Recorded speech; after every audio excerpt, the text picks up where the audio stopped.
I still remember the first time I really noticed her. Of course, I had seen her before, countless times, in fact. She was my best friend's mom. She was always around when we were kids, making snacks, reminding us to be careful, giving that easy smile that made her house feel like a second home. But that evening, it was different. My friend had texted me, saying he'd be running late, but to go ahead and wait at his place. I almost turned back, figuring it would be awkward, but she opened the door before I had the chance. "Come in," she said warmly, her voice soft, familiar, but for some reason it landed differently this time. Maybe it was the way the late afternoon sun caught in her hair, or the calm steadiness in her eyes. Whatever it was, something made me pause. The scent of her perfume drifted in the air as I stepped inside. Light, floral, with just enough presence to linger. I try not to notice, but it followed me down the hallway, making the space feel smaller, more intimate. She laughed lightly when she realized I was a little stiff. "Don't look so nervous. It's just me." Her tone was playful, teasing in that effortless way she always seemed to carry herself. I smiled back, though I could feel the heat rising in my face. I told myself it was nothing. She was just being kind. She always was. The house was quiet, and without my friend there, the silence seemed to stretch. She guided me toward the kitchen, the sound of her footsteps soft against the floor. I couldn't help but notice the way she moved, graceful, sure of herself, like she was at home not just in the house, but in her own skin. I sat at the counter, trying to relax. She poured me a glass of water, her hand brushing mine as she passed it over. It was the smallest touch, so ordinary it shouldn't have meant anything, but somehow it did. My hand tingled with leftover warmth, and I found myself staring down at the condensation on the glass just to ground myself. She leaned casually against the counter, folding her arms. "It's been a while since you've come by when he wasn't here," she said. There was no edge to her words, only curiosity, but it left me suddenly aware that this was the first time we had been alone together, really alone. I nodded, swallowing against the dry lump in my throat. "Yeah, I guess it has." Her smile softened. For a moment, she just studied me, eyes calm, thoughtful. And in that pause, something shifted. I wasn't sure if it was me seeing her differently, or her seeing me. Maybe both. Whatever it was, I realized I wasn't just waiting for my friend anymore. Something had already begun. I sat at the kitchen counter, trying to distract myself by sipping at the glass of water she'd handed me.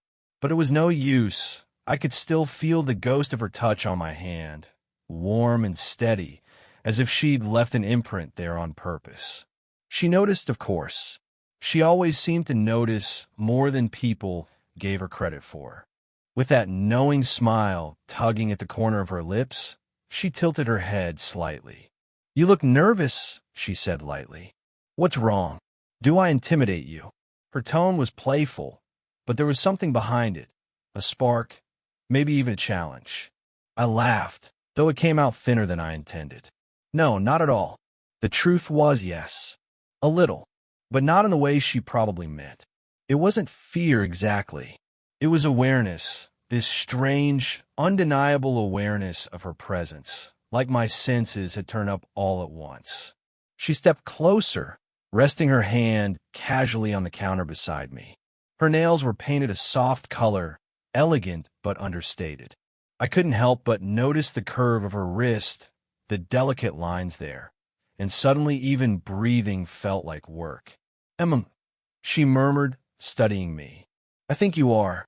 I swallowed hard, unsure whether to defend myself or stay quiet. And then she smiled wider, leaning just slightly, her voice dropping to a conspiratorial whisper. "Don't be scared. I'll go gentle. At first." The words hung in the air, light as a tease but heavy with meaning. My chest tightened, and I couldn't look away from her eyes.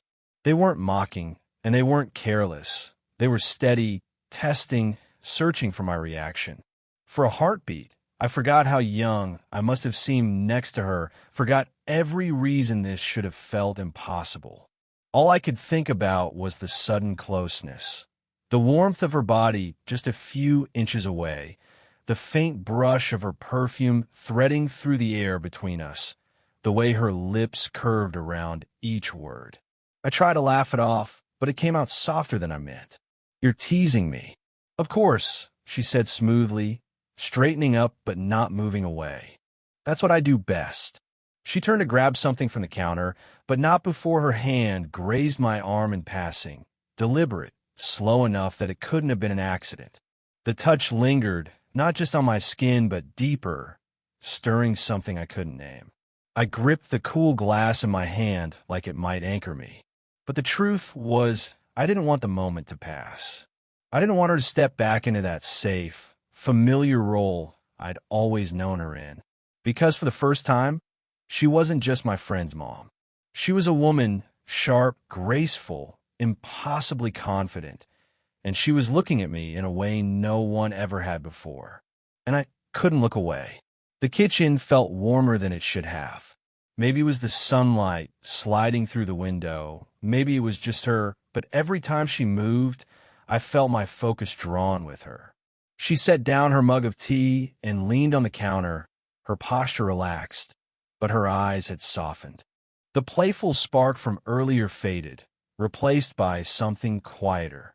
"You know," she said, almost as if she were thinking out loud, "sometimes it feels like people don't really see me anymore." I blinked, surprised. Her voice carried no self-pity, just an honesty that caught me off guard. She looked down at her hands, turning the mug slowly in her palms, watching the steam curl upward. "Don't get me wrong," she went on, smiling faintly. "I love being a mom. I love this house, this life." But her smile wavered. "There are days I feel invisible, like I'm only here to take care of things, to keep everything running, but not to really be noticed."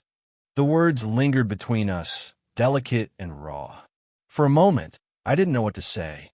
I'd never heard her sound this vulnerable before. She always carried herself with such composure, always the steady presence in the room. But now, sitting across from her, I saw something else, a quiet loneliness behind her confidence. And instead of feeling awkward, I just wanted to listen.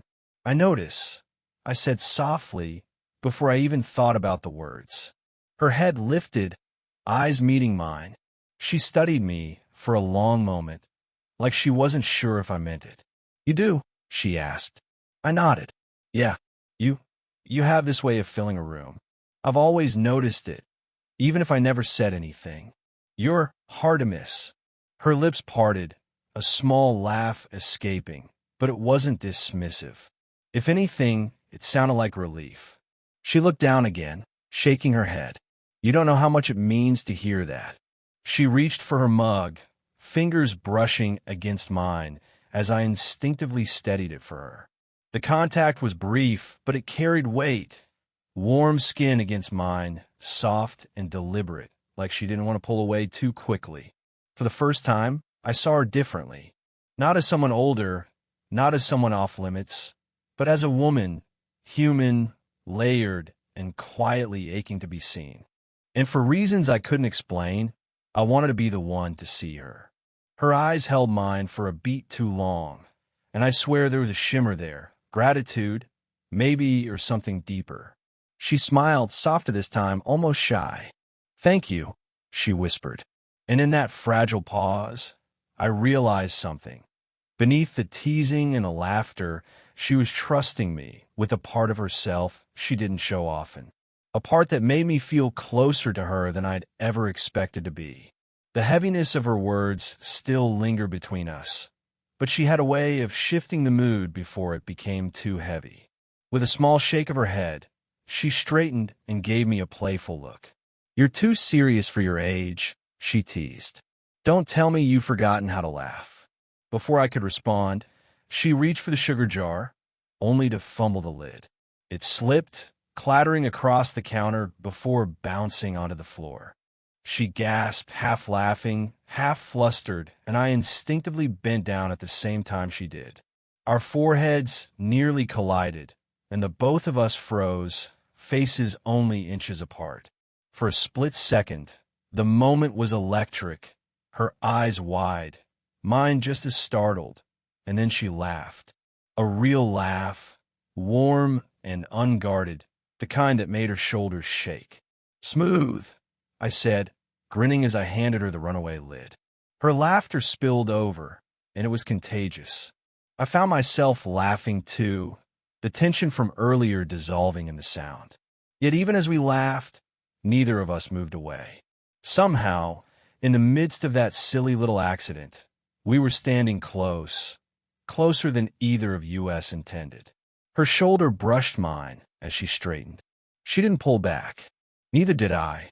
The touch was light, but it lingered, like the smallest reminder that we were sharing a space that suddenly felt too small for the both of us. She steadied herself against the counter, one hand resting near mine. Our fingers weren't touching, but the distance between them felt charged, as if a single breath could bridge the gap. "Guess I'm not as graceful as I pretend to be," she said with a grin, though her voice carried a softer edge. "You're graceful enough," I answered before I could stop myself. Her smile faltered, not in disappointment, but in surprise. She studied me for a heartbeat, her eyes searching, like she was trying to figure out if I really meant it. And I did. Every word. The air between us grew still. Her laughter faded into a quiet calm, and when she finally looked away, it was with a small, thoughtful smile.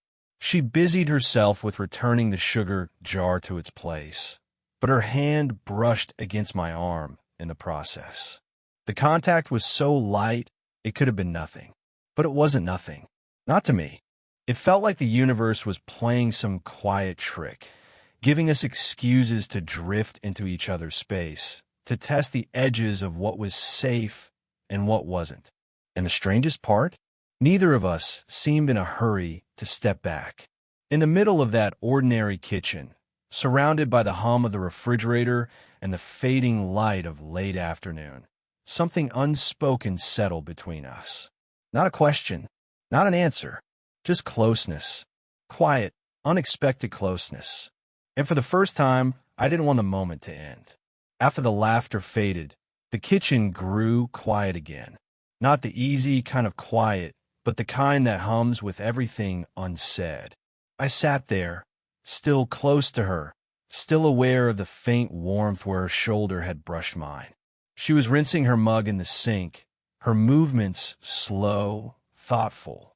I watched her, though I try not to make it obvious. There was something different about the way she held herself now. Less guarded, less playful, almost uncertain. When she turned back, her eyes caught mine. For a moment, neither of us looked away. It wasn't the kind of look you exchange in passing, not polite or casual. It was searching, holding, as if each of us was trying to read the other's thoughts. I felt my chest tighten, the silence stretched, and I realized I wasn't breathing evenly anymore. My pulse thudded in my ears, steady and loud. She took a step closer. Not much, just enough that I noticed. My body responded before my mind did, every nerve on edge, waiting. Her hand lifted, hesitated in the air as if she might change her mind, then gently brushed against my temple. With careful fingers, she tucked a loose strand of hair behind my ear. It was the smallest gesture, one she could have played off as nothing, but it wasn't nothing. Her touch was soft, almost deliberate, her fingertips grazing my skin for a second longer than necessary. That single touch lit something in me. Warmth, awareness, the kind of feeling that settles deep in your stomach and refuses to leave. I didn't move. I couldn't. Her eyes flickered down, tracing the shape of my face, then back to mine. There was no teasing smile this time, just quiet intensity, steady and fragile all at once. My throat tightened. Words rose, but none felt right. What could I even say? That she was beautiful? That I'd never felt so seen before? That I didn't know whether I was supposed to step back or lean in? Instead, I stayed frozen in that stillness, suspended between fear and want. She withdrew her hand slowly, letting it trail just enough that my skin still burned with the memory of her touch. Her fingers hovered at my wrist for half a second, as if debating whether to take it to hold on. Then she exhaled, breaking the spell. The refrigerator hummed in the background, the faint tick of the clock reminding me that time hadn't actually stopped, even if it felt like it had. But something had changed. The way she looked at me was no longer playful, no longer teasing. It was raw, vulnerable, and undeniably real. I didn't know what would happen next. I only knew one thing with absolute certainty. We had crossed a line that neither of us could pretend wasn't there anymore. The silence pressed between us, thicker than before. I could still feel the faint trace of her touch at my temple, the warmth at my wrist where her hand had nearly lingered. It was as if my body was holding on to something my mind couldn't quite name. She stood in front of me, close enough that I caught the subtle rise and fall of her breathing. Her eyes searched mine again, softer this time, but still filled with that unspoken question. I didn't move. I didn't have to, because she did. With a quiet exhale, she stepped closer. Her arms lifted slowly, hesitating as though giving me every chance to back away. But I didn't. I couldn't. My chest was too heavy, I pulsed too fast. Then her arms slipped around my shoulders. The embrace was gentle at first, cautious, careful, as if she were testing the space between us.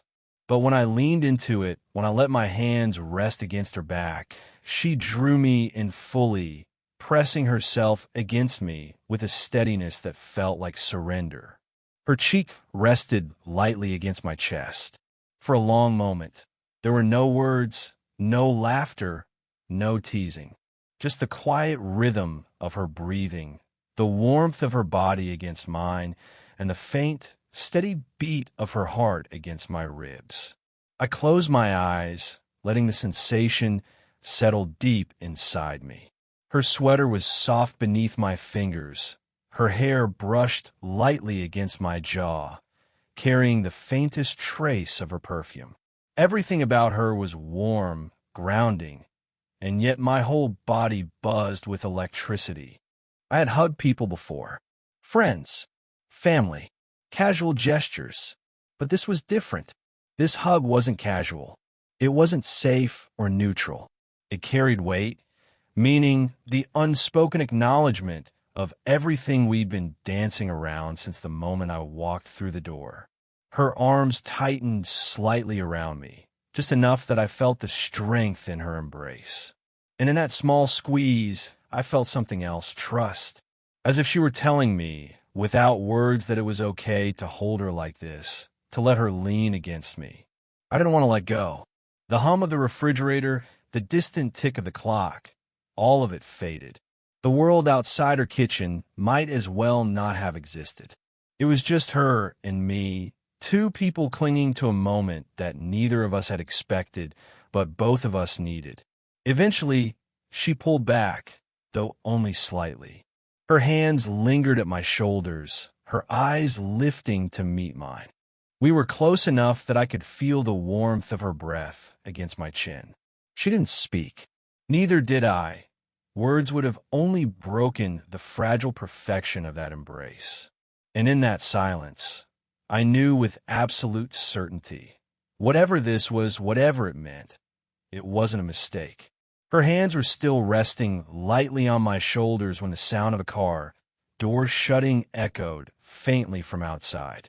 It was enough to pull us both back into the moment, reminding us where we were, what this was, and the lines we had just blurred. She inhaled softly, as if steadying herself, and then let her arms slide away, though not without hesitation. For a moment, her fingers brushed my arm as though reluctant to let go completely. I felt the loss immediately, the space between us colder than it had been just seconds before. But when her eyes lifted to mine, the warmth returned. This time, there was no teasing glimmer, no playful edge. Her smile was softer, almost shy, and her gaze carried a kind of vulnerability I had never seen in her before. "We should," she began, then trailed off, shaking her head with a quiet laugh. "We should probably not let this get complicated." I nodded, though part of me wanted to say the opposite. "Right?" I murmured. My voice was steadier than I felt. The front door creaked faintly, and the sound of footsteps echoed faintly from the hall. Any second now, my friend would step in, completely unaware of what had just passed in this kitchen. She glanced toward the sound, then back to me, and in that small window of borrowed time, she reached out one last time, letting her fingertips graze my wrist.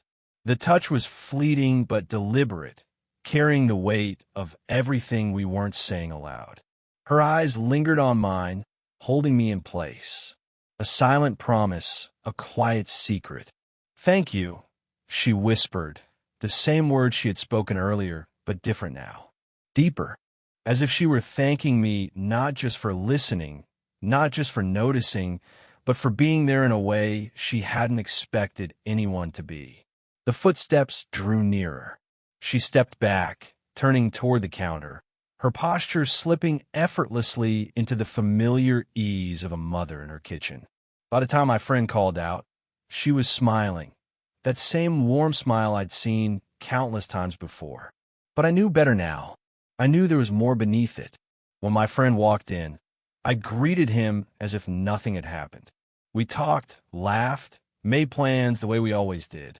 But through it all, I felt her presence in the room, felt the ghost of her touch on my wrist, her heartbeat still steady against my chest. And though nothing more was said, I knew this much.